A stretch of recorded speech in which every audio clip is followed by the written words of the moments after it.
চেহারা ছিল চলে, পোশাক আশাক একটা খ্যাত খ্যাত ব্যাপার আছে। যাই হোক, নাম কি আপনার? বাবু।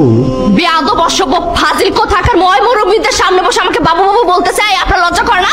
না মামা, তোমার তো ভুল হচ্ছে। আসলে কি জানো, ওর নামই হচ্ছে বাবু। ও নামই বাবু?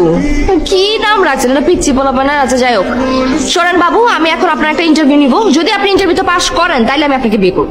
আমি ইন্টারভিউ দিব, আপনি আপনার ইন্টারভিউ শুরু করতে পারেন। আমি আপনাকে বিয়ে করার জন্য সবকিছু করতে পারি। ঠিক আছে, আমার প্রথম প্রশ্ন, বিয়ের পর সংসার চলবে কার কথায়? আমার ছেলের কথায়। কি বলিস? জি না, অবশ্যই আপনার কথায়। আপনি যে সুন্দর, মাশাআল্লাহ, আপনার মতো সুন্দর একটা মেয়ে যদি আমার ঘরে বউ হয়ে আসে, আমি তো তার কথায় উঠবো আর বসবো। Very good. তা আপনাদের বাসায় কাজের লোক কতজন? একজন না। ঘরের বউ বাসার কাজ করবে, কাজের লোক রাখবো কি করতে? আপনার কথা শুনে মনে হইতেছে আপনি বাসায় না কাজের লোক নিয়ে যাইতেছেন, আপনার ছেলের বউ নিয়ে যাইতেছেন না। সরি বাবু। আমাকে বাবু বলার জন্য থ্যাঙ্কস। আপনার নাম বাবু, এই জন্য আপনাকে বাবু বলে ডাকছি। মিস্টার বাবু, আপনি ইন্টারভিউতে ফেল, আপনি এখন আসতে পারেন। আরে না না না না না, আমার বাবা তো না বুঝে বলছে। আব্বা, ইন্টারভিউ আমার চলতেছে, তুমি কেন মাঝখান দিয়ে কথা বলতেছো?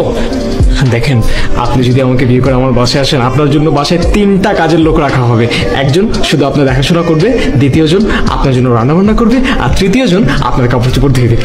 আর একজন লাগবি কোলে নিয়ে ঘোরার জন্য। সেটার জন্য কাজের লোক লাগবে, সেটা আমি করবো। Very good. তো এখন বলেন, আপনি কি বিয়ের পর আপনার স্ত্রীকে নিয়ে আলাদা থাকবেন নাকি আপনার এই বাবার সাথে থাকবেন? অবশ্যই আমার ছেলে আমার সাথে থাকবে। কি বলিস? মিস্টার বাবু, তাহলে আপনি ইন্টারভিউতে ফেল, কারণ আমি বিয়ের পর আমার জামাইয়ের সাথে আলাদা নিরিবিলি একা থাকতে চাই। সোনিয়া, আপনি কোনো চিন্তা করবেন না, বিয়ের পর আপনি আর আমি আলাদাই থাকবো। আমার ইন্টারভিউ মোটামুটি শেষ। আমি অত্যন্ত আনন্দের সহিত আপনাকে জানাচ্ছি যে আপনি ইন্টারভিউতে ফেল করছেন। আমি তো আপনার কথা মতো সবকিছুতে হ্যাঁ হ্যাঁ বললাম, কিন্তু তারপর আমি ইন্টারভিউতে ফেল কেন? হ্যাঁ হ্যাঁ করছেন দেখে তো ইন্টারভিউতে ফেল করছেন। আমি আপনাকে বললাম বিয়ের পর সংসার চলবে কার কথা, আপনি বলেন আমার কথায়। কেন রে ভাই, বিয়ের পর সংসার যদি কোনো একটা মেয়ের কথা চলে, সেই সংসার তো অশান্তিই থাকবে, কারণ মেয়েদের মাথা তো বুদ্ধি কম থাকে। বিয়ের পর যদি কাজের মেয়ে 3 জনকে রেখে আপনার বউরে একদম মাথার উপরে করে রাখেন, তাহলে তো সেই সংসার তো সুখের হবে না। তারপর আপনি কি বললেন, আপনি বিয়ের পরে আপনার বাপকে রেখে বউর সাথে আলাদা থাকবেন। যেই ছেলে বউ পেয়ে বাপকে ভুলে যায়, বাপকে রেখে বউর সাথে আলাদা থাকে, সেই ছেলে বিয়ের পর বউকে রেখে তো অন্য একটা মেয়ের কাছে চলে যেতে পারে, তাই না? দেখ মা, এই মানুষটাকে আমার চোখের সামনে থেকে সরাও, আমার ওনার দেখতে ইচ্ছে করছে না। প্লিজ আপনারা বেরোন। এই যে এখনো দাঁড়ায় আছেন কেন?